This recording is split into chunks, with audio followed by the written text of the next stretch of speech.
Aí, galera, uma boa? Novamente, e de tempos em tempo, essa pergunta me persegue, mas eu gosto dela. Novamente, então, os alunos do oitavo ano me perguntam: mas para que filosofia para nós? Nós já temos tantas disciplinas. E é óbvio que eu fiquei muito feliz com essa pergunta, porque várias vezes eu já falei sobre filosofia para quê? Mas para o ensino fundamental se torna então bem mais interessante.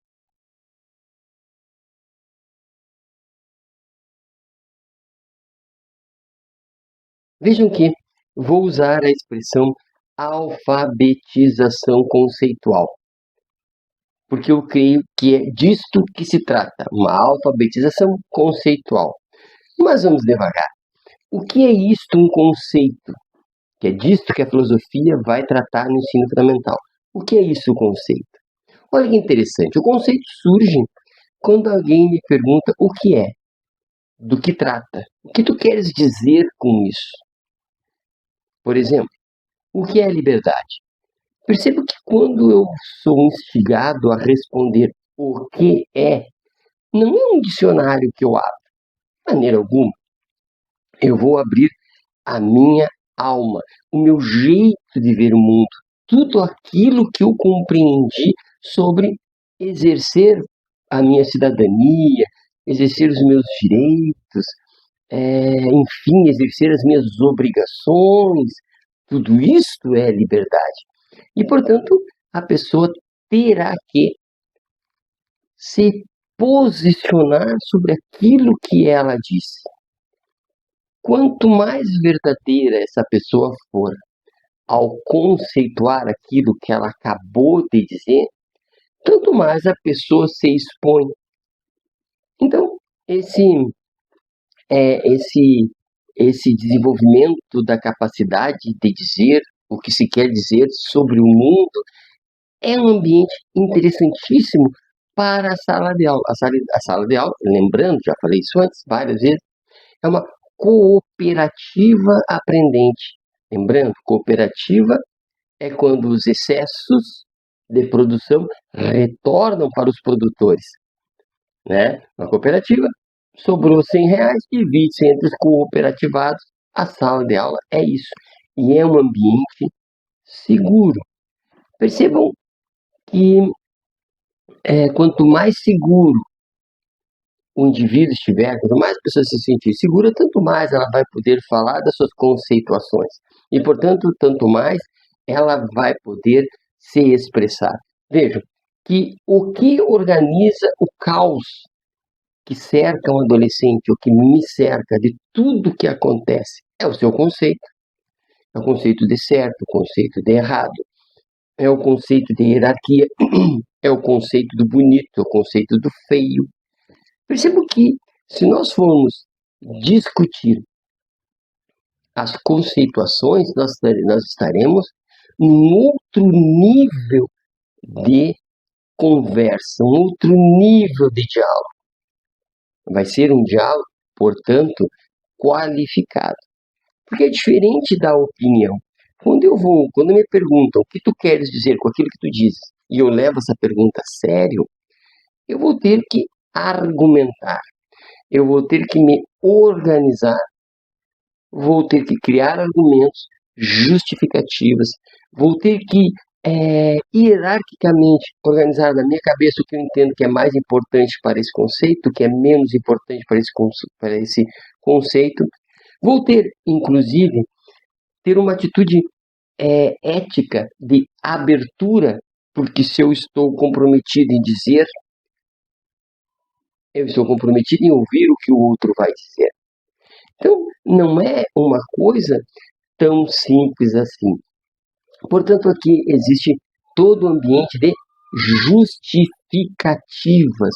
Portanto, chegaremos a conclusões, nós teremos enunciados, falas, para poder dizer, olha, é assim, eu entendo que é assim.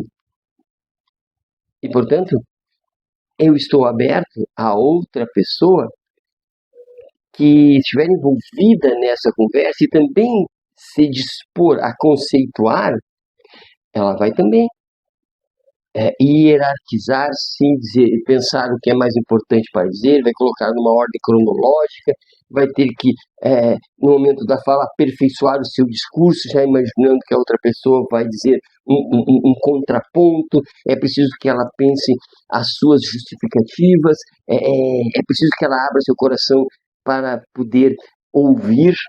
Percebe que não é a mesma coisa que opinar. A filosofia não é opinião. Portanto, muito menos no ensino fundamental, a aula de filosofia será um lugar onde as pessoas têm a liberdade de opinar, né? São autorizadas a opinar.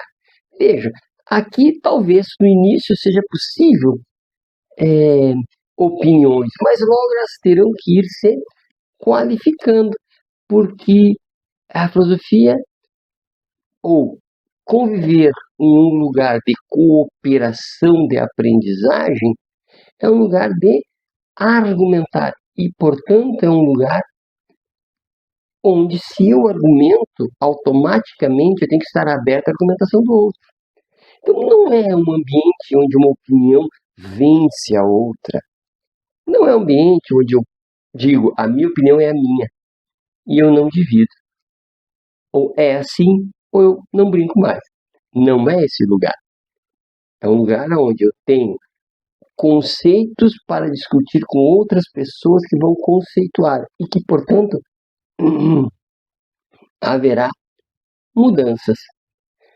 Essa ideia da filosofia no ensino fundamental, nessa capacidade de discussão argumentativa e fundamentada, é um lugar de aprendizagem profunda, porque será um momento de discussão, como eu entendo o mundo, como eu me organizo nesse mundo que é um caos.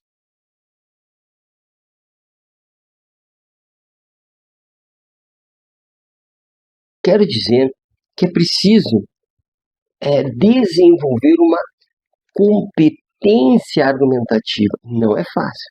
A competência argumentativa é a capacidade que eu tenho de organizar minha compreensão de mundo de maneira inteligível para quem? Para o outro.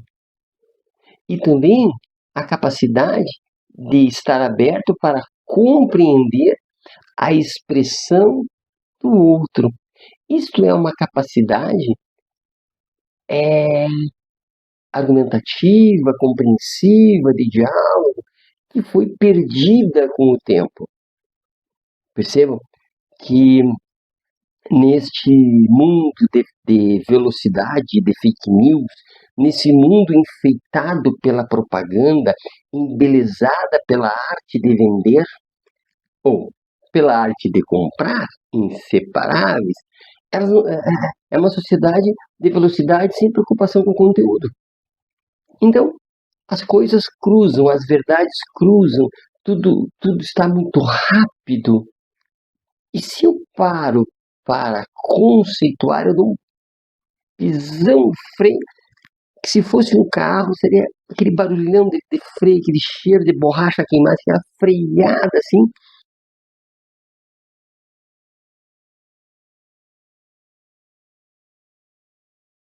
Nós vamos parar agora para poder olhar o que me cerca.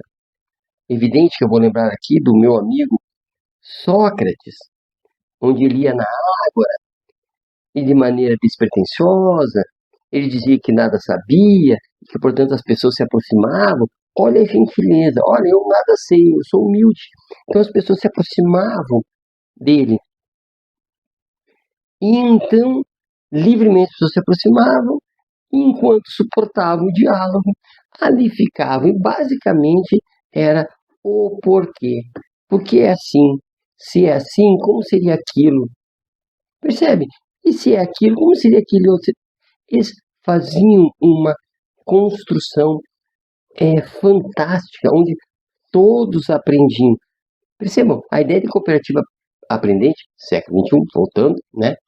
Tem algo de Sócrates, mas tem a ideia de só vencedores. Em que sentido? Porque todos ganham. Só o fato da abertura já é uma vitória. E o professor?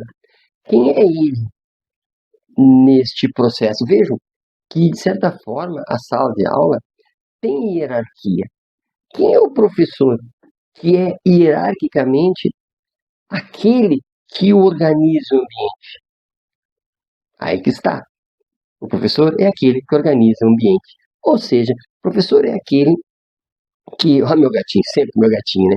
O professor é aquele que dá as condições de salubridade.